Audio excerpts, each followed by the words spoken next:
different parts of the skid steer.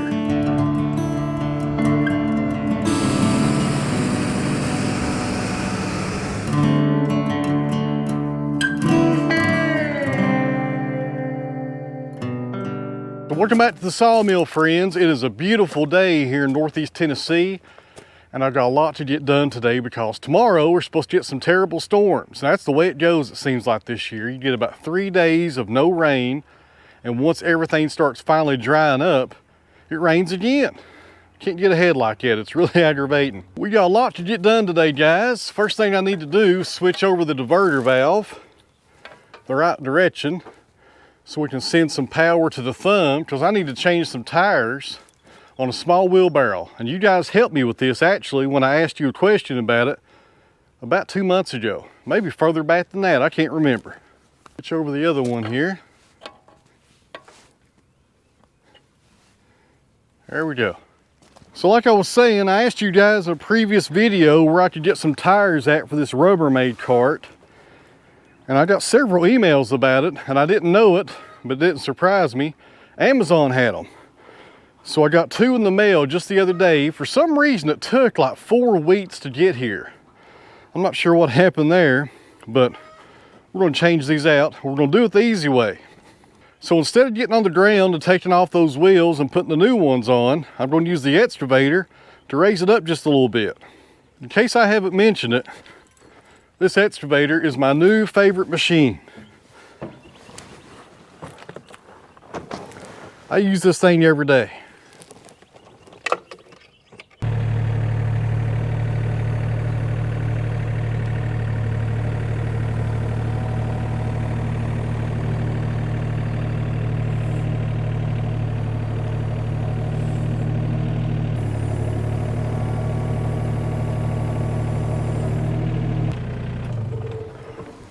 There we go. That'll make things easier.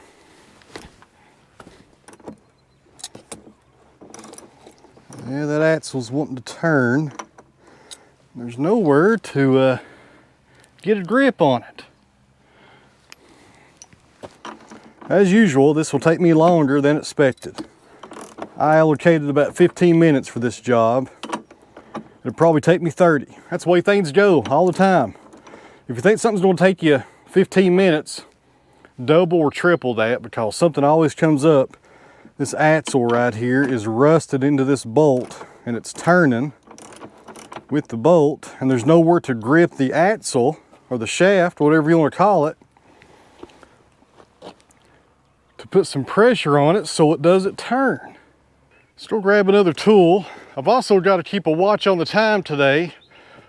Sometime after 1 o'clock, it's already 12:30, I think I got some walnut logs coming in today on the dump trailer. Key word is think. You never know about that either. People say they're gonna bring some logs, and sometimes they show up and sometimes they don't. But they hardly ever show up on time. Couldn't find that tool, but I got another idea. If I can reach both of them at the same time, that may prevent that little shaft from spinning, or it should rather.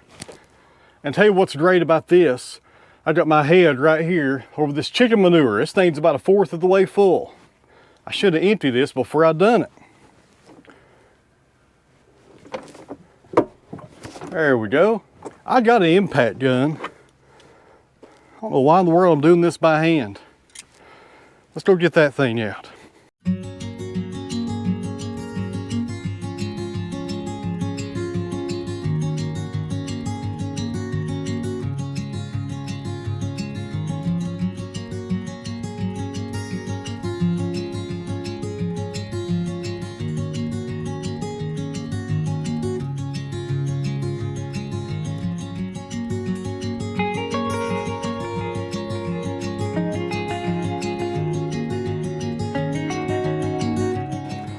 That wheel was definitely ready for the landfill. And before I go through all this trouble, I better make sure the new ones will fit on this shaft. It's about time we make a trip to the landfill. All right, let's hope it fits. You never know.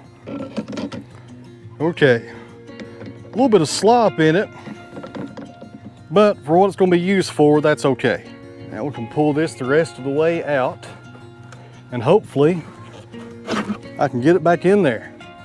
Still clean up these threads and the nuts as well.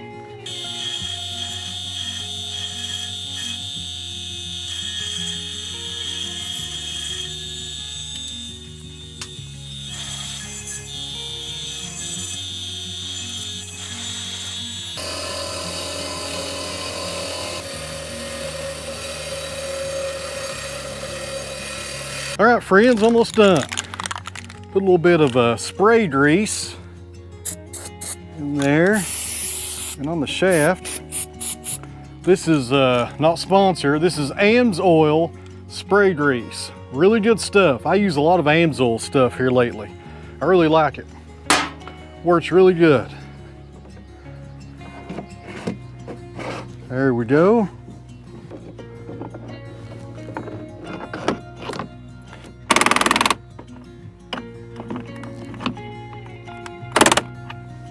This would be a much easier job if I had somebody helping me. I'm having to reach around this cart and it's halfway full of manure.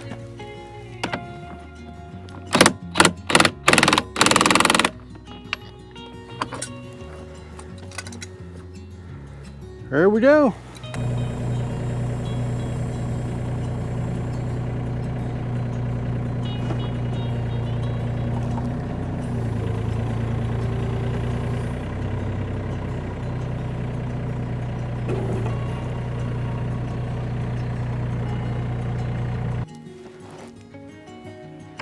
Oh yeah, 100 times better.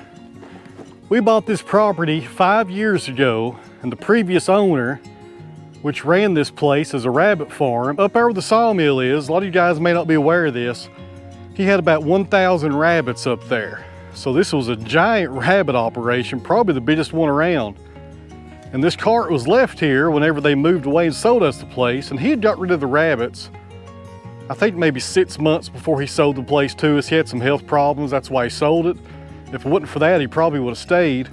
But this cart was left here with those same original tires on it that we just took off, and they were dry rotted then.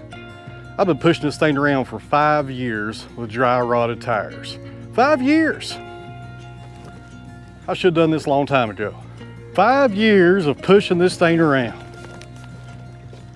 My goodness. So somebody asked the other day in the comments whether or not I was going to put out a garden this year. And we are going to put out another large garden, probably the end of April. It's going to be a little bit different of a garden this year compared to the past few years. I'm going to build some raised beds up here out of red cedar. All right, guys, on to something else. I need to put the top down on Mr. Cotto. And if you're wondering why I got the top up, there's nothing wrong with this machine. I had to change one of the filters. Let me show you where it was at. So for those of you that are not familiar with these machines, if you need to work on the hydraulic system, there's 4 bolts right here at the bottom.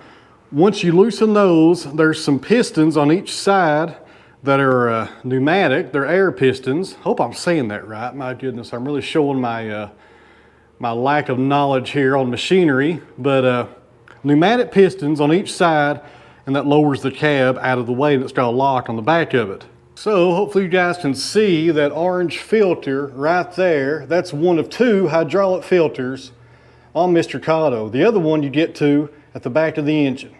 Telling you what, guys, stick with me and you'll learn something. We're doing all kinds of stuff today, learning about skid steers and how to change tires on Rubbermaid wheelbarrows. Some real technical stuff going on today. All right, friends, we're switching gears now to the sawmill. Before I bring some cedar over, we're gonna start on those raised beds today. I need to finish up this pine from last night. This is a 7-inch cant. We're gonna be sawing this into 2x6s for the equipment shed that we're gonna be starting on here in about 2 weeks. And after this is done, I'm gonna bring over some cedar because you have to strategically plan your sawmill, and especially when bad weather's coming. So we got rain coming tomorrow, which means I don't want to be out here in the mud moving logs around and making a mess. So I want to line up some stuff I can work on inside, even though it's raining, And cedar's just that. I need to mill up about 50 2x6s for the raised beds over in the garden this year. So we'll start on those today and we'll finish them up hopefully tomorrow. You guys hang in there.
All right, guys, real briefly, if you're wondering why, when I flipped over the cant, I took my first cut and got this little 3/16 of an inch board, or whatever you want to call that, off the top. There's a reason why I done this. Let me show you. All right, guys, so on the Super 70, you have what's called a pattern button right there. That's auto up, that's auto down. You set your heights on what you want to do on those. But right here is a really cool feature. It's called pattern mode. You push that, you can set different patterns. I'm not sure how many you can set, more than I probably need. But if you go into number 2 right here, which is what I was under, 2BC2, where am I at now? I can't see the screen. Look over, I'm looking over the camera. So when you go to 2C, the pattern mode calls for 9/4 cuts all the way down. And what that does is it puts you in a position so when you start sawing up your log, or your cant in this case, that sounds a lot better, first cut is going to be waste, or it could fall perfectly where you want it to, but usually it doesn't, just like it did right there. But when you do pattern mode, you start making 9/4 cuts, which is 2¼ inches on the thickness, and you end up with the same thing on the bottom of the mill. Now, if you do regular auto down, let's say at 2¼ which is the same thing, you still get 9/4 boards, but your very last board could be a 1/2 inch, it could be 1/4 inch, it could be 1.5 inches. Don't know where it's going to fall. Don't know till you put it on there.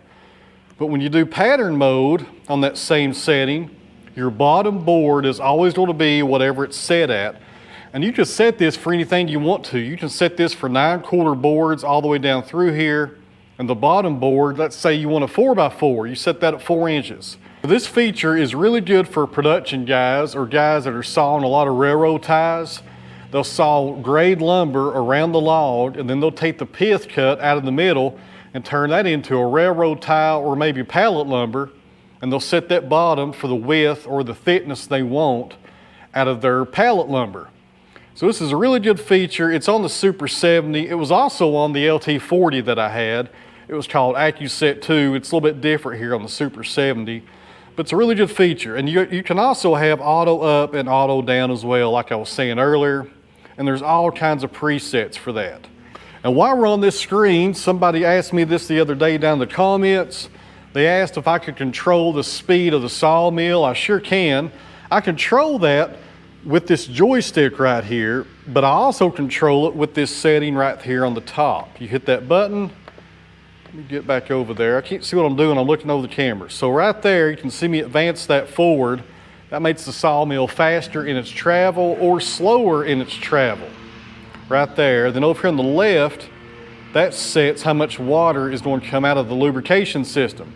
I keep mine pretty low most of the time.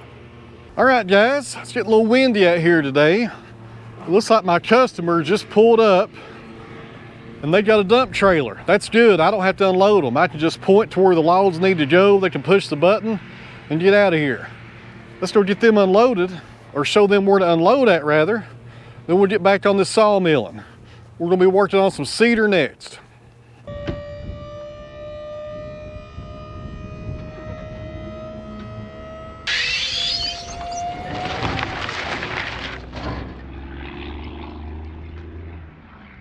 All right, go ahead.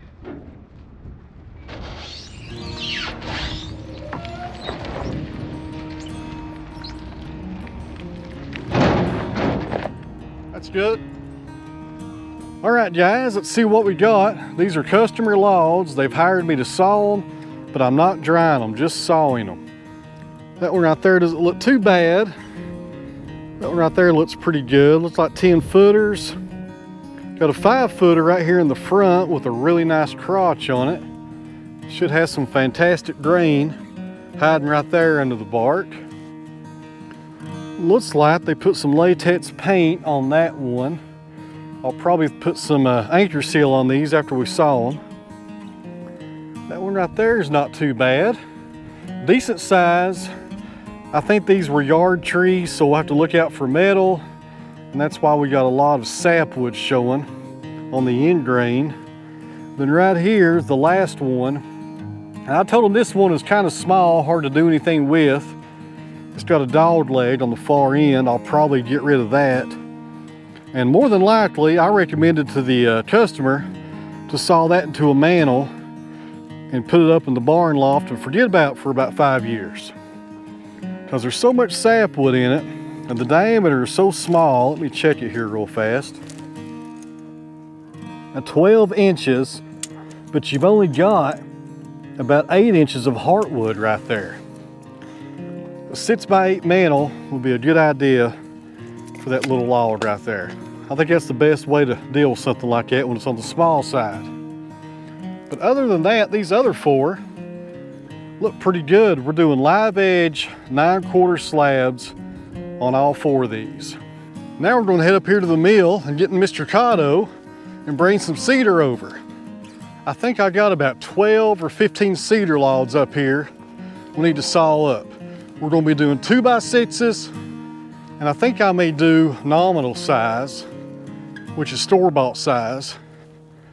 And I need to do some 4x4s also. You guys hang in there.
All right, friends, on the sawmill, we got some eastern red cedar. Some of you guys like to call it juniper.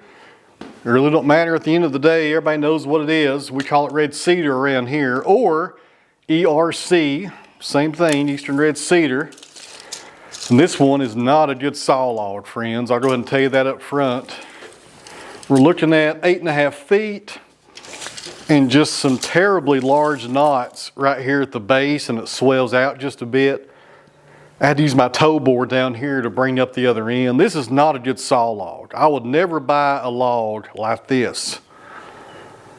But I may have. I can't remember where this came from. I may have bought it and didn't realize how bad it was. Who knows? But anyways, what in the world's that?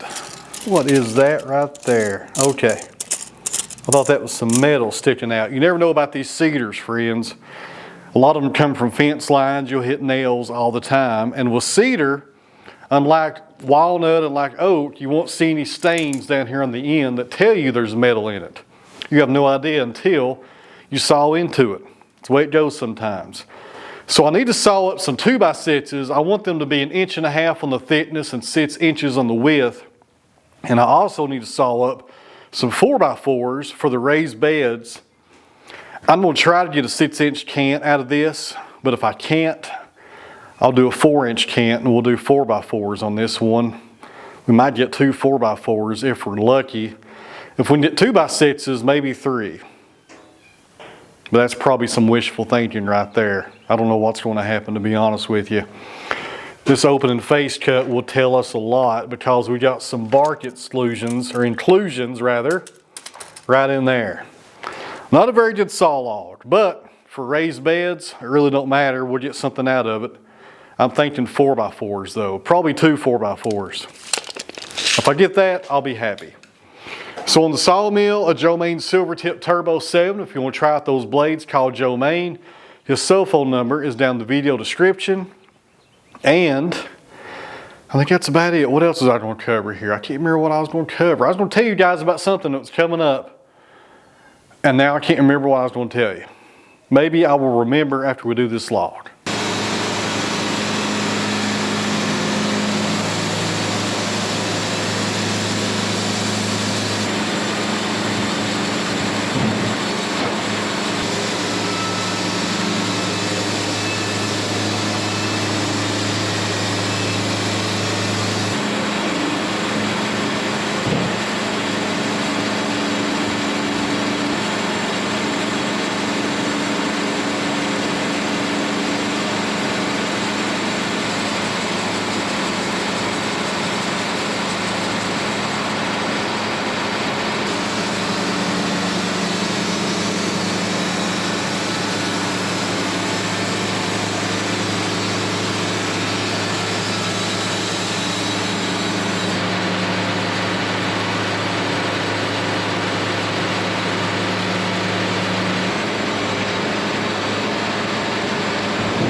All right, guys, we got 2 4x4s out of that, no metal, and 2 bonus boards right here on the top.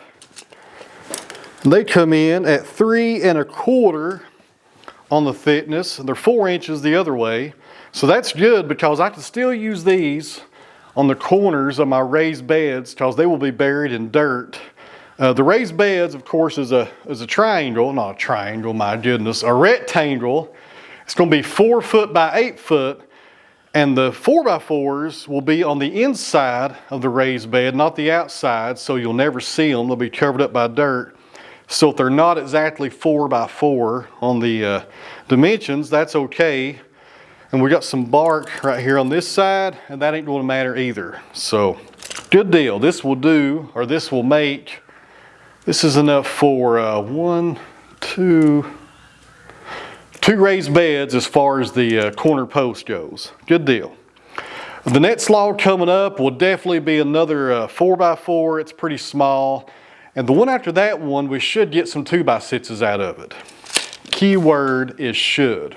And if you're wondering why I'm not dragging my slabs back, I still have a giant pile of pine 2x6s back here on the table, and I'm kind of lazy. I'm not being able to get these carried off just yet. I need to do that though. That's the part of sawmilling you guys don't see. You see the lumber getting opened up and all these nice boards and running this magnificent machine right here. It's a pleasure to run this machine. It's a lot of fun, guys. Just running this sawmill by itself is worth the price of admission coming up here every day. But the part you guys don't always see is fooling with the lumber that you saw because it doesn't stack itself. And I have machines that will carry it around, but you still have to stack it. I wish they made a machine that would stack your lumber. That would be nice. Maybe one day.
friends, it looks like the sawmill is down. We hit some metal on that last log. I got one 2x6 cut. Actually half of one. That one's got a pretty big void right there. But I'll at least get a 4-footer out of it. And on my next cut, when I came down, I heard the metal right there. So we hit a nail right there. And that's where the blade messed up on the, or the set messed up on the blade rather. And then I hit 3 more right there. My goodness, 4 nails in this cedar tree. If you ever see anybody put a nail in a tree, guys, go grab their hand and tell them to stop. My goodness. That's aggravating, but it's part of it.